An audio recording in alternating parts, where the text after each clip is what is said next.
दुनिया में अवसरों को कोई कमी नहीं है।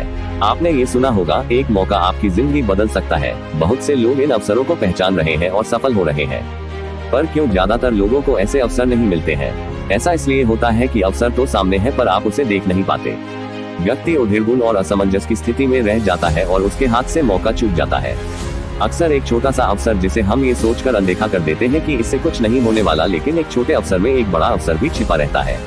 विनोबा भावे के अनुसार कई लोग असाधारण अवसरों की बात जोहा करते हैं, किंतु वास्तव में कोई अवसर छोटा या बड़ा नहीं है। छोटे से छोटे अवसर का प्रयोग करने से, अपनी बुद्धि को उसमें जुटा देने से वह छोटा अवसर बड़ा हो जाता है। इसलिए अवसर को पहचाने, क्योंकि एक बार यदि मौका चूक गया तो वो वापस नहीं आता। दोस्तों, यहाँ 3 कहानियाँ दी जा रही हैं जिससे आप जानेंगे कि सही अवसर मिलने पर उसका उपयोग कर लेना चाहिए, वरना बाद में पछताना पड़ता है। एक कहानी, बैल की पूंछ। एक किसान की बहुत ही सुंदर बेटी थी। एक नौजवान लड़का उस किसान की बेटी से शादी की इच्छा लेकर किसान के पास आया। उसने किसान की बेटी से शादी करने की इच्छा जताई। किसान ने उसकी ओर देखा और कहा, युवक, तुम खेत में जाओ, मैं एक एक करके 3 बैल छोड़ने वाला हूँ। यदि तुम तीनों बैलों में से किसी एक की भी पूंछ पकड़ लो तो मैं अपनी बेटी की शादी तुमसे कर दूंगा। नौजवान इस आसान शर्त को सुनकर खुश हो गया और खेत में बैल की पूंछ पकड़ने की मुद्रा लेकर खड़ा हो गया। किसान ने खेत में स्थित घर का दरवाजा खोला। तभी एक बहुत ही बड़ा और खतरनाक बैल उसमें से निकला। नौजवान ने ऐसा बैल पहले कभी नहीं देखा था, अतः उससे डरकर नौजवान ने निर्णय लिया कि वह अगले बैल का इंतजार करेगा और वह एक तरफ हो गया, जिससे बैल उसके पास से होकर निकल गया। दरवाजा फिर खुला। आश्चर्यजनक रूप से इस बार पहले से भी बड़ा और भयंकर बैल निकला। नौजवान ने सोचा कि इससे तो पहला वाला बैल ठीक था। फिर उसने एक ओर होकर बैल को निकल जाने दिया।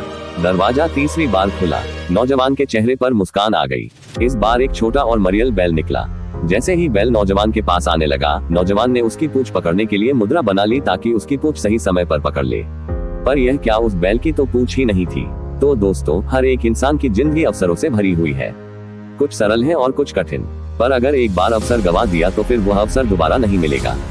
अतः हमेशा प्रथम अवसर को हासिल करने का प्रयास करना चाहिए। कहानी 2 सुंदर फूल। एक युवा लड़का एक प्रसिद्ध साधु के पास गया और बोला कि महाराज, मुझे कम समय में सबसे ज्यादा सफलता हासिल करनी है। मैं नीचे शुरू नहीं करना चाहता, मुझे कोई ऐसा उपाय बताएं जिससे कि मैं सीधे मेरे लक्ष्य पर पहुंच जाऊं। साधु ने कहा, ठीक है, मैं तुम्हें उपाय तो बता दूंगा, लेकिन पहले मेरा एक काम कर दो। मेरे इस बाग में से एक सबसे सुंदर फूल तोड़कर ले आओ, लेकिन ध्यान रखना, एक बार आगे निकल जाओ तो पीछे पलटकर फूल नहीं तोड़ना है।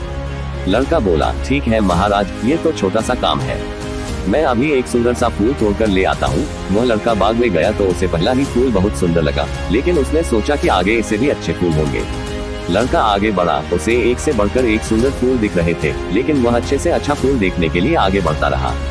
जब वह बाग के अंत में पहुंचा तो वहाँ मुरझाए हुए और बेजान फूल थे। ये देखकर लड़का निराश हो गया और खाली हाथ ही संत के पास पहुँच गया।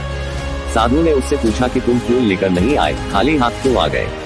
लड़के ने कहा कि महाराज, में बाग में फूल तो बहुत अच्छे थे, लेकिन मैं सबसे सुंदर फूल की चाहत में आगे बढ़ता रहा। अंत में सभी फूल मुरझाए हुए थे, इस वजह से मैं खाली हाथ आ गया। साधु ने उसे समझाते हुए कहा कि हमारे जीवन में भी ऐसा ही होता है, इसीलिए प्रारंभ से काम करना शुरू कर देना चाहिए। जैसे ही कोई अवसर मिले उसका उपयोग कर लेना चाहिए। ज्यादा अच्छे अवसर के चक्कर में हाथ आए अवसर को नहीं छोड़ना चाहिए, वरना अंत में खाली हाथ लौटना पड़ता है। 3 कहानी, रेत की थैली। तेनाली रामा अपनी बुद्धि और हास्य के लिए प्रसिद्ध थे। बात उस समय की है जब वो राजा कृष्णदेवराय के दरबार के सदस्य नहीं थे। एक बार जब राजगुरु नगर भ्रमण के लिए निकले तो उन्होंने राजगुरु से दरबार में सम्मिलित होने और मनोरंजन करने का अनुरोध किया। तेनाली रामा ने अपनी लिखी कुछ हास्य पंक्तियां भी राजगुरु को दिखाई। राजगुरु ने उन्हें कह दिया कि ठीक है, मैं महाराज से बात कर तुम्हें बता दूंगा। कई हफ्ते बीतने के बाद भी राजगुरु को कोई जवाब जब नहीं आया तो तेनाली रामा ने खुद राजगुरु से मिलने का फैसला किया। जब राजगुरु ने उन्हें देखा तो वह आश्चर्यचकित हो गए कि रमन ने उसकी बातों को इतनी गंभीरता से लिया और मिलने भी आ पहुंचा। उस समय फिर राजगुरु ने रामा को टाल दिया, लेकिन रामा हार मानने वाला नहीं था। वह बस राजा के लिए अपनी योग्यता साबित करने का एक मौके का इंतजार कर रहा था। अगले दिन रमन दरबार में पहुंच गया, जहाँ एक प्रसिद्ध जादूगर राजा और उसके दरबारियों का मनोरंजन कर रहा था। खेल के अंत में जादूगर ने दरबार में मौजूद सभी दरबारियों को चुनौती दी कि अगर कोई आकर उसे हरा दे तो वो उसका गुलाम हो जाएगा। कोई भी दरबारी आगे नहीं आया। ये देख राजा को शर्म आ गई। तभी रामा ने खड़े होकर घोषणा की कि वह जादूगर को चुनौती दे सकता है। राजा ने रामा को देखा और बोले, ठीक है, यदि तुम इस जादूगर को हरा दोगे तो तुम्हें सोने से भरा एक थैली उपहार में दिया जाएगा। दूसरे दिन जब रामा दरबार की ओर जा रहे थे तभी उस जादूगर ने रामा को देखकर कहा, रामा, तुमने चुनौती स्वीकार कर बहुत गलत दिया। तुम्हें सोने से भरी थैली तो नहीं मिलेगी, हाँ मैं तुम्हें ये रेत से भरी थैली देता हूँ। जब जब इसे देखोगे तो मेरी याद आएगी, और हंसकर चल दिया। दरबार में रमन ने उस जादूगर से कहा, क्या जो काम मैं अपनी आंखें बंद करके कर सकता हूँ तो क्या वो काम तुम खुली आंखों से कर सकते हो? जादूगर बिना सोचे समझे सहमत हो गया। रामा ने वही रेत वाली थैली निकाली, अपनी आंखें बंद की और एक मुट्ठी रेत निकालकर अपनी आंखों पर रेत दी। जादूगर ने तुरंत हार मान ली, क्योंकि वह जानता था कि वह अपनी आंखों के अंदर रेत नहीं डाल सकता है। राजा रमन से बहुत खुश हुए और उन्हें एक सोने की थैली दी और उनकी बुद्धिमत्ता से प्रसन्न होकर अपने दरबार में मंत्री के रूप में नियुक्त कर लिए।